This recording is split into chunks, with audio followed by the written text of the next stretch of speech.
tidak disuruh dan tidak dilarang. Ada dia dalam urutan hukum, ada dia itu.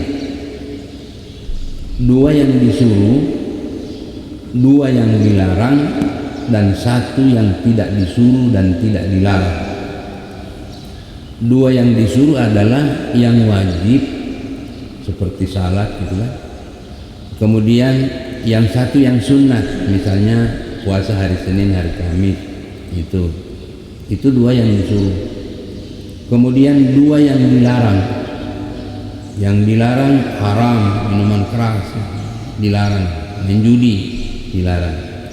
Tapi ada yang makruh, itu juga dilarang. Nanti Bapak carilah apa yang makruh-makruh itu. Nah, itu dilarang. Tapi ada satu yang tidak disuruh dan tidak dilarang.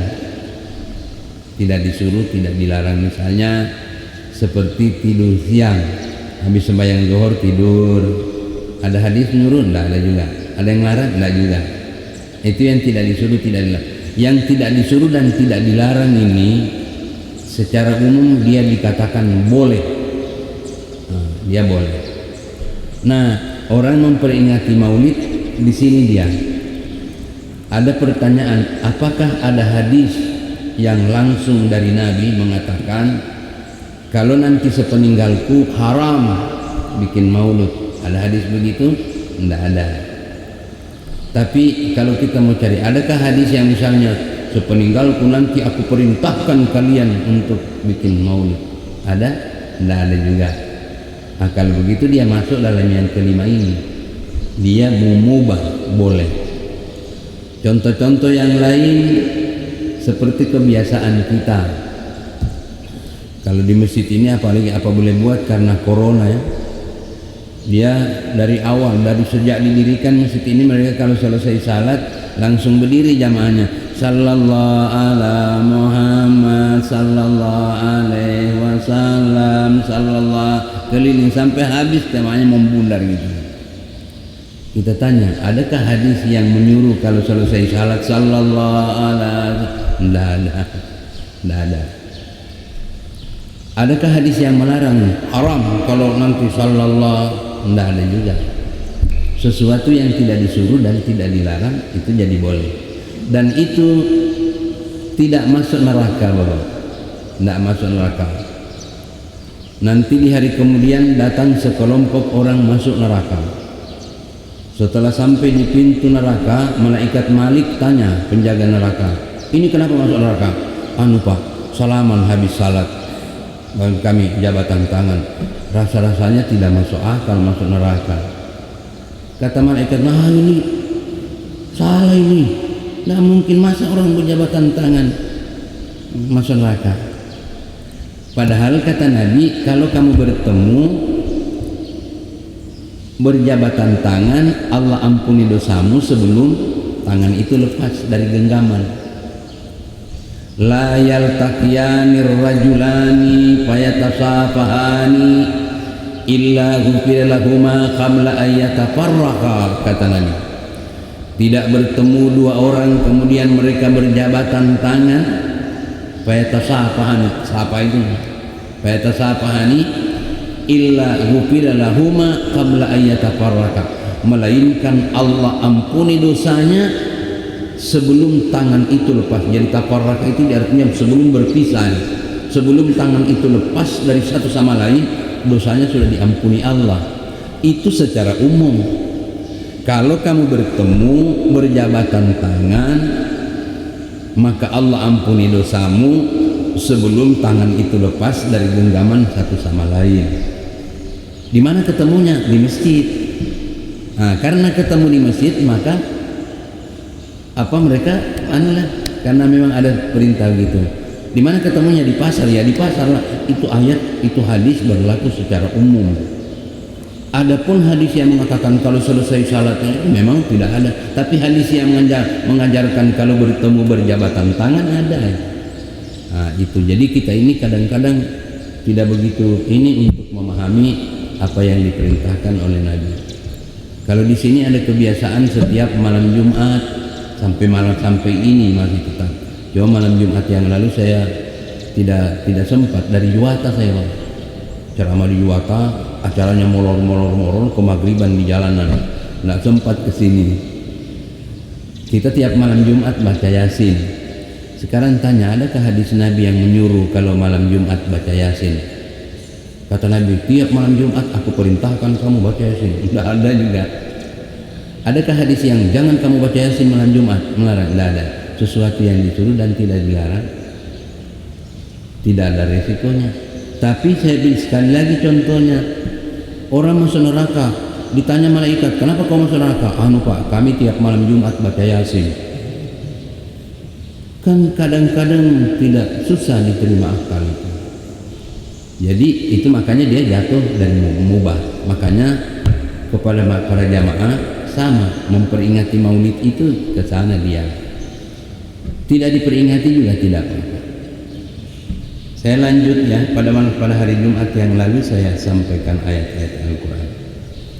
A'udzubillahi minasyaitonirrajim. Wa idz qala Ibrahim rabbi ij'al hadza baladan aminan warzuq ahlahu minas samarat. Sebelum Nabi Muhammad SAW lahir, Nabi Ibrahim alaihissalam berdoa kepada Allah ketika beliau mau membangun Ka'bah. Ketika Nabi Ibrahim mau membangun Ka'bah, banyaklah doa-doa yang beliau mintakan kepada Allah untuk kelestarian Ka'bah yang beliau bangun. Termasuk di antara doa Nabi Ibrahim agar supaya nanti setelah dibangun Ka'bah itu, di Mekah ini lahir seorang nabi yang akan meneruskan ini apa yang dia buat. Sehingga itu sebelum beliau bangun ini Ka'bah, beliau banyak berdoa kepada Allah tentang ini itu, dia mintakan, dia sudah hitung betul supaya apa yang dibangun ini tidak tersia-sia gitu. Di antaranya beliau berdoa, wa idz qala Ibrahim, ketika Nabi Ibrahim berkata atau dia berdoa, Rabbij'al hadza baladan aminan, Tuhan jadikanlah negeri Mekah ini menjadi negeri yang aman. Warzuq ahlahu minas samarat, dan berikan rezeki kepada penduduk negeri ini dengan buah-buahan yang banyak. Dalam hatinya, sebab aku mau bangun Ka'bah ini. Untuk apa Ka'bah dibangun kalau tidak ada penghuninya? Sehingga itu sebelum dibangun minta dulu sama Allah, jadikan negeri ini menjadi negeri yang aman. Rabbij'al hadza baladan aminan, jadikan negeri ini menjadi negeri yang aman. Warzuq ahlahu minas samarat, dan berikan rezeki kepada penduduk negeri ini dengan buah-buahan yang berlimpah. Kata Nabi Ibrahim, demi Ka'bah ini yang mau dibangun ini. Jadi makanya orang tua dulu kalau dia mau bangun rumah, sebelum dia bangun dia ke situ dulu, dia dulu selamatan dulu mau dibangun ini. Di macam-macam lah dia doa. Ada yang diikut itu, bukan sembarang. Kan biasa itu Pak. Besok mau ngapain? Mau ada pesta kawinan, panggil dulu Pak Ustadz. Ustadz, besok mau kawinan, tolong doakan dulu supaya Nabi Ibrahim sebelum bangun Ka'bah dia doa dulu. Kenapa dua ini diminta? Karena dua ini adalah persyaratan untuk suatu negeri menjadi betah ditinggali orang. Dua ini, negerinya aman, banyak rezeki. Negerinya aman tapi tandus, tidak ada apa-apa, ngapain mau tinggal di situ? Atau banyak rezekinya tapi hari-hari kerusuhan, buat apa tinggal di situ? Sehingga itu sebelum dibangun minta dulu, ya Allah jadikan negeri ini menjadi negeri yang aman, dan berilah rezeki kepada penduduk negeri ini dengan buah-buahan yang berlimpah ruah. Dan itu dikabulkan Pak. Bapak kalau naik haji, pernahkah melihat pisang yang bonyo dijual? Tidak ada. Waduh, pisangnya bukan main, gagahnya itu. Pernahkah Bapak melihat kambing yang kurus? Tidak ada. Doa Nabi Ibrahim, kita punya kambing di sini, makanannya daun-daun hijau dimakannya. Ya Allah, perutnya saja yang besar. Tidak ada doa Nabi Ibrahim di sini, di sana. Padahal itu kambing dia cuma menjilat batu, batu dijilat, datang yang satu ekor ini lewat, ini jilat lagi, nanti datang jilat lagi. Tapi bukan main, Pak, ya Allah. Kalau kita lihat itu nah, di mobil, di bis kita kan lihat yang jaga kambing itu sama dia, sama hitamnya yang jaga dengan kambing yang dijaga itu nah. Tapi sehatnya bukan main. Ada doa Nabi. Kalau bapak dari Mekah ke Madinah atau dari Madinah ke Mekah kan, berjalan lihat kiri kanan tuh pohon korma menghiasi jalanan. Kalau dia pendek berbuah, buahnya kadang-kadang nyentuh di tanah, padahal panasnya 50 derajat. Ya Allah, kita punya pohon Pak, kalau tidak dipupuk mana ada berbuah? Tidak berbuah, bukan mainnya. Doa Nabi Ibrahim dikabulkan Allah. Setelah selesai dia berdoa supaya negeri ini aman, negeri ini banyak rezeki, baru beliau membangun Ka'bah. Dalam Al-Quran diceritakan ayat yang selanjutnya itu, wa idh yarfa'u Ibrahimul qawa'ida minal baiti wa Ismail Rabbana taqabbal minna innaka antas samiul alim. Itu ayat berikutnya. Ini dalam surah Al-Baqarah Pak, nanti bisa dibuka surah Al-Baqarah ayat 126, 127 dan seterusnya itu. Wa idh yarfa'u Ibrahimul qawa'ida wa Ismail. Ketika Nabi Ibrahim dan Ismail membangun Ka'bah, mereka bangun ini Ka'bah, pertanda bahwa beliau itu bangun. Nah, kalau Bapak naik haji, masuk di Masjidil Haram, di pintu Ka'bah kira-kira 6 meter, tidak juga persis di depannya, agak ke sini sedikit, itu ada satu tugu kecil, lebih tinggi lah dia. Kalau kita noleh ke dalam, tidak ada apa, cuma ada bekas telapak kaki. Itu namanya bekas telapak kaki Nabi Ibrahim. Itu yang disebut dengan makam Ibrahim, yang menandai bahwa dia bangun itu Ka'bah. Jadi fihi ayatum bayyinatum maqam Ibrahim, kata Allah dalam ayat yang lain. Di dalam Masjidil Haram itu ada tanda yang jelas, ayatum bayyinat, ada tanda yang jelas, yaitu makam Nabi Ibrahim, bekas kaki telapak kaki Nabi Ibrahim ketika dia membangun Ka'bah itu. Panjang ceritanya itu, tapi pagi ini memang khusus untuk bicara tentang kelahiran Nabi. Jadi setelah selesai bangun itu, beliau doa, Rabbana taqabbal minna innaka antas samiul alim. Tuhan, setelah selesai dibangun itu, Nabi Ibrahim doa, Rabbana taqabbal minna innaka antas samiul alim. Tuhan, terimalah Ka'bah ini sebagai persembahan, sesuatu yang kami buat dari kami berdua. Nabi Ibrahim dan Nabi Ismail doa supaya Ka'bah ini dikabul, diredai Allah sebagai sesuatu yang dibuat untuk tempat beribadah bagi manusia. Dalam ayat yang lain disebutkan, inna awwala baiti wudi'a lin-nas lalladzi bi Bakkah. Rumah Allah yang pertama dibangun oleh Allah sebagai tempat beribadah bagi manusia ialah di Bakkah. Jadi di Bakkah, orang dulu sebelum Nabi Muhammad lahir memang menyebut Mekah itu dengan kata Bakkah.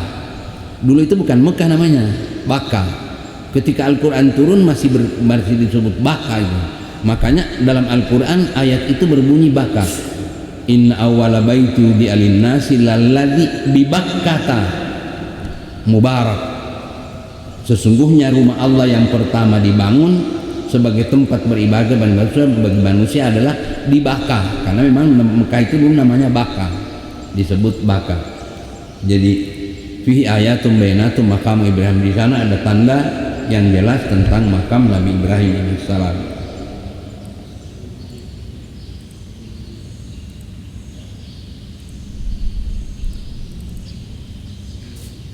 Rabbana taqabbal minna innaka antas samiul alim.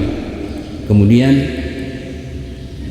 Nabi Ibrahim berdoa, Rabbana waj'alna muslimaini laka wa min dzurriyyatina. Tuhan, jadikan kami berdua ini menjadi orang yang selalu berserah diri kepadamu. Wa min dzurriyyatina ummatan muslimatan lak, dan jadikanlah keturunan kami nanti adalah orang-orang yang selalu berserah diri kepadamu. Artinya selalu taat kepada perintah Allah. Wa arina manasikana, dan ajarilah kami cara manasik haji yang benar. Kan ini tempat beribadah ini yang dibangun. Wa arina manasikana, ajari kami manasik haji yang benar. Wa tub alaina innaka antat tawwabur rahim. Terimalah tobat kami karena sesungguhnya engkau adalah zat yang maha penerima tobat. Setelah Nabi Ibrahim berdoa supaya Mekah jadi aman, supaya Mekah banyak rezeki diterima oleh Allah, persembahan yang mereka lakukan dijadikan oleh Allah, mereka menjadi orang yang selalu berserah diri dan keturunannya semua berserah diri. Terakhir baru Nabi Ibrahim berdoa, Rabbana, kata beliau,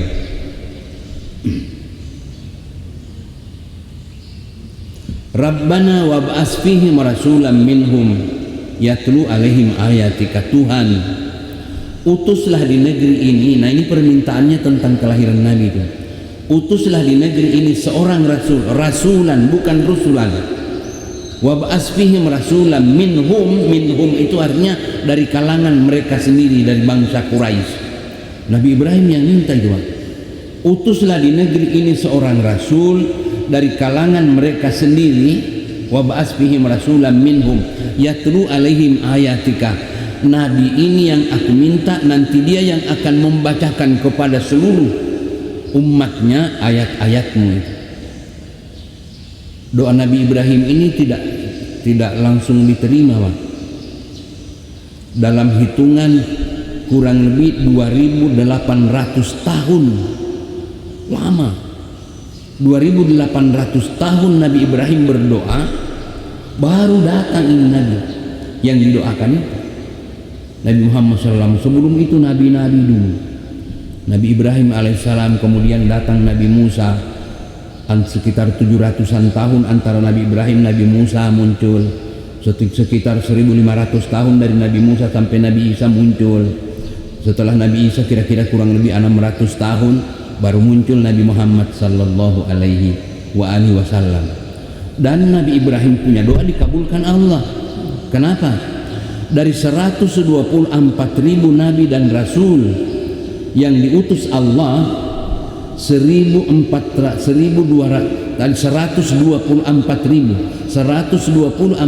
nabi dan rasul yang diutus Allah silih berganti, terakhir Nabi Muhammad, satu-satunya nabi yang lahir di dekat Masjidil Haram cuma Nabi Muhammad.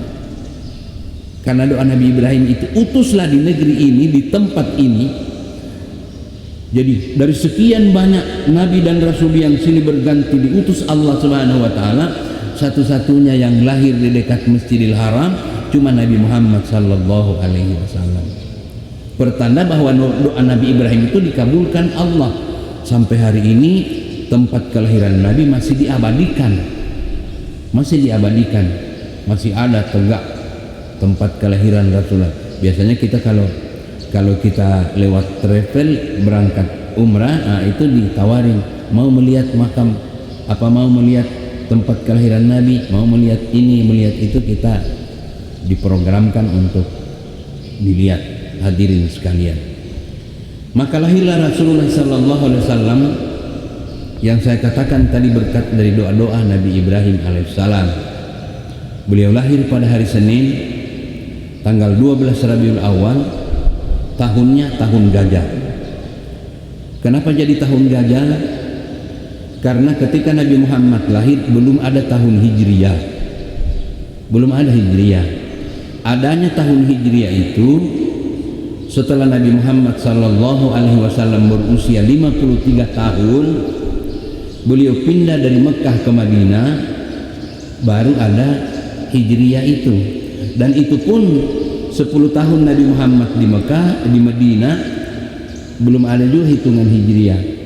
Jadi Nabi Muhammad itu setelah diangkat menjadi Rasul 40 tahun, 13 tahun beliau berdakwah di Mekah, 13 tahun di Mekah, kemudian pindah 10 tahun di Madinah, sehingga lengkap kerasulan beliau itu menjadi 23 tahun.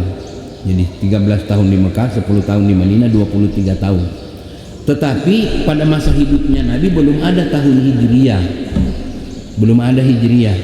Tahun Hijriyah itu Pak adanya, para jamaah sekalian, setelah Khalifah Umar bin Khattab yang memimpin. Jadi di zaman Nabi Muhammad 10 tahun di Madinah tidak ada tahun Hijriyah. Sehingga itu peristiwa-peristiwa yang terjadi pada masa Rasulullah itu hanya dinisbatkan pada peristiwa yang terjadi. Makanya Nabi Muhammad lahir tahun berapa? Dia bilang 12 Rabiul Awal tahun gajah, karena tidak ada Hijriah. Ketika istrinya meninggal, Siti Hadijah meninggal, dia bilang Amul Hazan atau Amul Huzni, tahun duka cita. Begitu-begitu aja.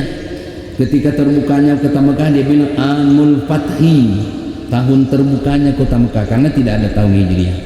Tahun Hijriah setelah ada Khalifah Umar bin Khattab, karena beliau kesulitan untuk membalas surat-surat. Di zaman Khalifah Umar bin Khattab, Islam semakin berkembang. Kerajaan-kerajaan kecil yang ada itu semua takluk pada kepemimpinan Khalifah Umar bin Khattab. Sehingga mereka kalau Sayyidina Umar kalau menerima surat dari mereka itu selalu pakai tanggal. Sayyidina Umar membalasnya tidak ada tanggal karena Islam tidak punya penanggalan. Jadi masalah itu. Sehingga dikumpulkan tokoh-tokoh para sahabat yang masih ada untuk memikirkan bagaimana supaya di Islam ada penanggalan. Ya itulah yang disepakati, bahwa hijrahnya Nabi dijadikan sebagai tahun baru Islam. Tapi di waktu Nabi Muhammad belum ada, masih hidup, itu belum ada. Hadirin sekalian, bidannya Nabi itu namanya Ummu Sifa. Supaya kita, bidannya itu Ummu Sifa. Kalau bahasa Indonesianya Ibu Sifa. Ummu Sifa itu bidannya. Kita bilang Ummu Sifa. Ummu itu ibu, Ummu Sifa, Ibu Sifa. Jadi bidannya Rasulullah itu Ibu Sifa namanya. Pada malam Senin kelahiran Nabi itu Ummu Sifa menceritakan ada sesuatu yang seperti ada sesuatu yang mau terjadi di Mekah. Dia masuk keluar dari rumahnya, lihat itu bintang-bintang melotot seperti ada yang mau terjadi di Mekah itu. Sampai Ibu Sifa itu bilang, waduh, apa yang akan, jangan-jangan mau kiamat ini. Seperti ada sesuatu yang tidak biasanya ini. Sampai tidak bisa tidur. Begitu dia masuk keluar kira-kira jam 4 tertidur. Begitu dia tertidur, mimpi ada bulan purnama jatuh di atas pangkuan Ibu Sifa itu. Tertidur sebentar, mimpi bulan jatuh. Akhirnya beliau terbangun. Waduh, tidak bisa tidur lagi. Tahu-tahu sekitar jam 5 pintu rumah diketuk orang yang ternyata itu adalah pembantunya Siti Aminah, meminta agar Ibu Sifa ini ke rumahnya Ibu Aminah karena mau melahirkan. Dan Siti Aminah itu dalam keadaan tidak seperti orang biasanya mau melahirkan, begitu. Tetapi dalam perjalanan terngiang, ini apa yang mau terjadi ini? Apa arti dari mimpi tadi yang bulan purnama jatuh itu? Sudah, singkat cerita, setelah sampai di sana diuruslah ini bayi lahir, kemudian beliau selesai. Tapi itu selalu diingat sampai Nabi Muhammad itu begitu bayi, singkat cerita, begitu dia lahir. Jadi Nabi Muhammad lahir itu menurut cerita Ummu Sifa itu dia lahir dalam keadaan sujud, sajidan, syakiran, hamidan, ka'annahul badru fi tamami. Dia lahir dalam keadaan sujud, bayi itu. Jadi bayi itu lahir dalam keadaan sujud, sajidan, syakiran, dan memuji Allah. Berkomat kamik itu, dia memuji kepada Allah Subhanahu wa taala, dia memuji itu bayi. Kemudian dalam riwayat yang lain disebutkan terlahir dalam keadaan pusatnya terputus dan terhitan, makhtunan maqtu as-surrah. Nabi Muhammad itu lahir dalam keadaan sudah dihitan, makanya tidak ada riwayat siapa yang menghitan Nabi, karena semua itu diceritakan. Jadi makhtunan sudah terhitan, kemudian maqtu as-surrah terpotong pusatnya. Jadi lahir dalam keadaan terhitan dan terpotong pusatnya. Itu Ummu Sifa ini kok ada, tidak pernah ada bayi begitu. Tapi itu cuma dia, jangan-jangan ini makna dari bulan purnama tadi itu. Setelah itu dia dipelihara oleh Halimatus Sa'diyah, dibawa ke negeri Syam sampai umur 6 tahun dikembalikan lagi dan terus saja begitu. Singkat cerita, umur 25 tahun Nabi Muhammad menikah dengan Siti Khadijah. Agak renggang Ummu Sifah. Ummu Sifah ini panjang umurnya. Nabi Muhammad pindah dari Mekah ke Madinah, dia masih hidup ini ibu. Yang bidan ini masih hidup. Ummu Sifah ini ibunya Abdurrahman bin Auf, seorang yang selalu meriwayatkan hadis. Kan kalau bapak baca an Ali bin Rahman bin Auf, an Ali bin Rahman bin Auf, itu dari itu anaknya Ummu Sifah itu, ibu Sifah itu Abdurrahman bin Auf. Setelah Nabi Muhammad usia 40 tahun, setelah Nabi Muhammad berusia 40 tahun, kemudian beliau menerima wahyu yang pertama, Iqra, surah Al-Alaq itu. Abdurrahman bin Auf ikut masuk karena beliau sudah berdakwah, ngajak istrinya masuk Islam, Abu Bakar masuk Islam, orang di dekat, termasuk Abdurrahman bin Auf itu masuk Islam. Suatu ketika Abdurrahman bin Auf datang sama mamanya, lalu bertanya, "Bu, ibu sudah dengarkah berita tentang Muhammad? Pernah dengarkah cerita tentang Muhammad?" Dia bilang, "Aku lama, apalagi setelah dia menikah, aku tidak begitu rapat lagi." Begitu, padahal itu mama angkatnya Nabi Muhammad itu. Kata Abdurrahman bin Auf, "Bu, Muhammad sekarang dia membawa ajaran baru. Dia bawa agama baru, namanya agama Islam, yang menyamakan semua orang." Dia bilang, tidak ada beda antara bangsawan dengan orang tukang sapu misalnya, tidak ada beda, semua sama di matanya. Dia bawa agama yang baik, dia bilang, yang baru. Dan saya sudah masuk agama dia. Saya sudah masuk agama Muhammad, dia bilang.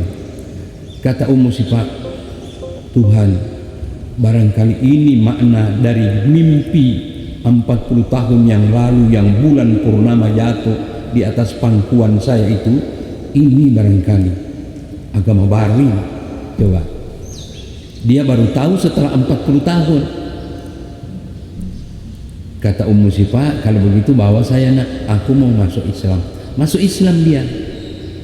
Setelah Nabi Muhammad 13 tahun berdakwah, pindah ke Madinah, ikut Ummu Sifah ini. Ibu Sifah ini ikut ke Madinah. Dalam sejarah disebutkan 4 tahun setelah di Madinah baru meninggal ini nenek tua ini, Ummu Sifah itu. Dan dalam riwayat setelah Ummu Sifah ini meninggal, karena dia tahu Ummu Sifah ini lahir ketika Islam yang diajarkan oleh belum ada, maka Nabi Muhammad menangkap 1 ekor domba, beliau sembelih sebagai akikah untuk Ummu Sifah itu. Itulah yang biasa jadi kebiasaan orang, kalau ada yang meninggal kemudian dia potongkan, karena Nabi pernah menyembelih akikah untuk ibu angkatnya, karena dia tahu ibu angkat ini ketika lahir belum ada ajaran Islam yang seperti yang dijalankan oleh Nabi Muhammad sallallahu alaihi wasallam. Nabi Muhammad ambil 1 ekor domba, kemudian beliau potong jadi sembelih untuk akikah buat Ummu Sifah itu. Hadirin sekalian yang dirahmati Allah. Nah, itulah Nabi Muhammad sallallahu alaihi wasallam masih kecil. Setelah lahir, begitu dikasih tahu bahwa cucunya lahir, Abdul Muttalib dikasih tahu. Datang Abdul Muttalib, kemudian digendong bayi ini. Setelah dibersihkan, dibawa bayi ini dibawa ke Ka'bah, karena memang tempat lahirnya dekat Masjidil Haram. Dibawa ke Ka'bah, digendong, dibawa tawaf 7 kali, dikasih keliling 7 kali. Kemudian dia kenalkan sama orang, ini anak, ini cucu saya namanya Muhammad, cucu saya namanya Muhammad. Karena orang berkeliling di Ka'bah itu, beliau, cucu saya namanya Muhammad. Itulah yang kebiasaan orang-orang tua kita. Mereka kalau gunting rambut, dia potong rambut itu, kemudian bayi itu digendong, dibawa keliling 3 kali gitu. Tapi kalau di sana ngelilingi Ka'bah. Kalau di sini kan tumpeng aja di situ, apa itu, dikelilingi telur-telur aja, bawa keliling itu. Itu kebiasaan itu yang diikut, karena Abdul Muttalib menggendong bayinya itu keliling di Ka'bah, memperkenalkan ini apa kata beliau, ini cucu saya lahir, cucu saya lahir, cucu saya lahir. Hadirin sekalian, ketika Nabi Muhammad masih kecil, dipelihara oleh seorang perempuan yang bernama Halimatus Sa'diyah. Halimatus Sa'diyah itu kelihatan sekali tentang apa ya, kerasulannya, itu tanda-tanda kerasulan kenabian Nabi Muhammad SAW. Dan Nabi Muhammad itu dia jadi nabi sebelum lahir. Ada seorang sahabat bertanya kepada Nabi Muhammad, kepada Nabi, "Ya Muhammad, mata wajabat lakan nubuwah, hai Muhammad, kapan engkau diangkat menjadi nabi?" Beliau menjawab, "Hina Adamu bainar ruhu wal jasad." Kata beliau, "Kapan engkau diangkat menjadi nabi?" Kata Nabi, "Aku diangkat menjadi nabi oleh Allah ketika Nabiullah Adam masih di antara roh dan jasad." Wallah, ini Nabi Muhammad manusia luar biasa ini, Pak. Manusia luar biasa ini. Dibawalah ini Halimatus Sa'diyah membawa Nabi Muhammad untuk dibawa ke negeri Syam. Itu selama dalam perjalanan ada "Assalamualaikum ya Habiballah", sekali lihat batu besar. "Assalamualaikum ya Habiballah", sekali lihat pohon. Mengucapkan salam sama bayi yang digendong ini. Ya Allah, makanya saya bilang ini Nabi Muhammad bukan Pak Muhammad yang jual ikan itu, nah. Ini luar biasa ini, dari kecil kelihatan itu kenabiannya. Sampai di negeri Syam, karena musim kemarau panjang, pohon-pohon pada mati, binatang-binatang pada kurus, dibawa bayi ini ke tanah yang luas itu, padang yang luas, kemudian ditadahkan tangannya ke atas, lalu berdoa, "Allahumma bihurmati hadzal maulud illa ma sakaitanal ghaith ya rabbana ya ma'bud." Tuhan, demi kemuliaan bayi yang ini, yang baru lahir ini, demi kemuliaannya, kami lama tidak ada hujan, mohon supaya diturunkan hujan. Dalam riwayat langsung turun hujan berkat dari anak kecil. Nah, cuma sampai pada usia 4 tahun karena ada terjadi peristiwa belah dadanya itu, maka Halimah takut kalau nanti bayi ini bisa dibunuh orang. Dalam pemeliharaannya dikembalikan lagi ke Mekah kepada ibunya. Nah, hadirin sekalian yang dirahmati Allah, itulah para sahabat banyak sekali yang ditegur Allah karena tidak. Para sahabat banyak sekali yang ditegur Allah karena tidak menghormati Nabi, tidak memuliakan Nabi Muhammad SAW. Dalam surah Al-Hujurat itu Allah menyatakan, "Ya ayyuhalladzina amanu la tarfa'u aswatakum fawqa sautin nabi." Itu teguran-teguran Allah sama sahabat yang tidak begitu hormat. "Ya ayyuhalladzina amanu la tarfa'u aswatakum fawqa sautin nabi." Hai orang-orang yang beriman, jangan kau angkat suaramu lebih tinggi daripada nabimu. Jangan kau angkat. Jadi kalau berbicara dengan nabi tidak boleh dengan suara yang nyaring. Dan itu diajarkan. Setelah saya baca ayat ini, ya Allah, ini budaya nenek moyang kita ini dulu, yang sekarang hampir hilang. Dulu kita masih kecil-kecil kan, kalau lewat di depan orang tua, kalau tidak membongkok marah bapak. Ambil bongkok bilang tabe, kan begitu kita dulu. Sekarang hampir masih adakah yang tabe itu? Masya Allah, kebiasaan bagus hilang. Kita kalau dulu kita lewat di depan orang tua, orang ngomong, kita lewat membongkok, tabe, marah mama bilang, nak tabe nak di depan orang tua, Ustaz. Oh, harus tabe. Kalau sekarang kalau kau tidak bergeser, ditendangnya kakimu situ. Tabe-tabenya hilang. Dulu itu kebiasaan. Kenapa ini dikit? Tabe. Kakak saya itu perempuan. Beliau kalau ada tamu, bapak mama sedang cerita dengan tamu, datang dia dari pintu dapur itulah, berdirilah dia di pintu itu, berdiri mendengarkan itu pembicaraan tamu itu dengan orang tua. Mama saya batuk-batuk. Lari sudah kakaknya, tidak berani. Tidak dimarah, dibatuk-batuki saja itu nah. Ya Allah. Coba kalau sekarang batuk-batuk. Dia bilang mama corona barangkali mama. Coba itu. Iya kan? Dibatuk. Orang dulu melarang itu tidak perlu enak. Oh, enggak begitu dia. Enggak, sudah hilang. Ajaran Allah melarang orang tidak menghormati Nabi. Mengangkat suara pun tidak boleh. La tarfa'u aswatakum fawqa sautin Nabi.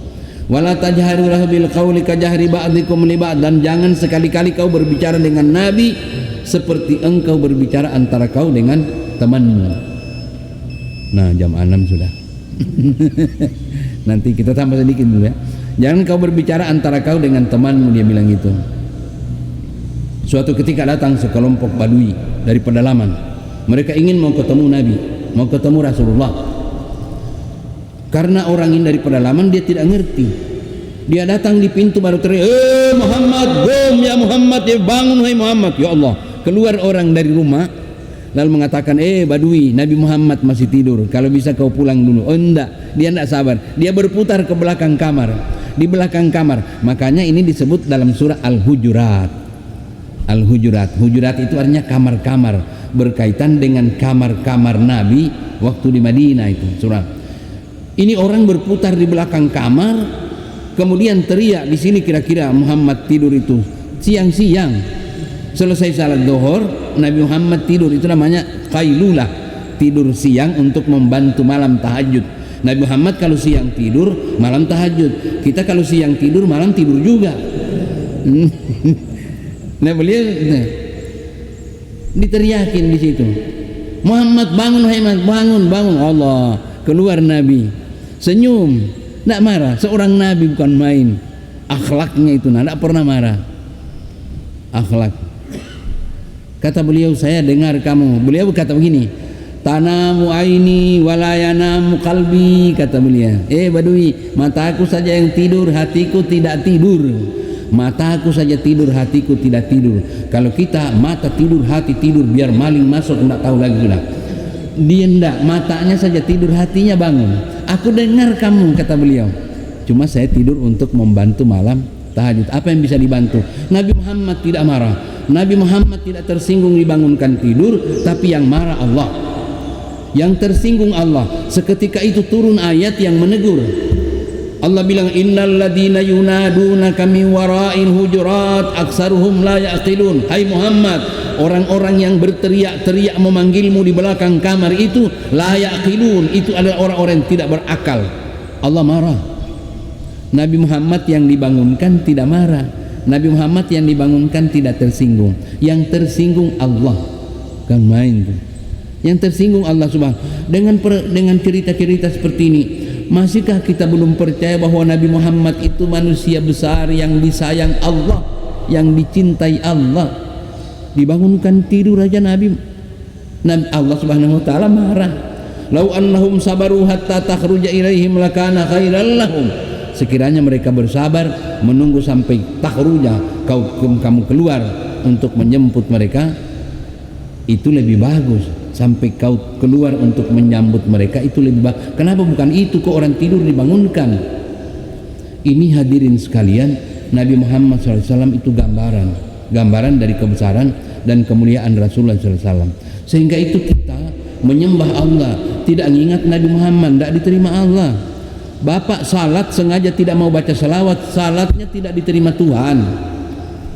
Saking mulianya Rasulullah itu, Nabi Muhammad SAW. Dan beliau adalah penutup dari semua Nabi. Nanti kita sambung insya Allah kalau kapan-kapan ada waktu, sudah jam 6. Bapak Ibu dan saudara-saudara sekalian,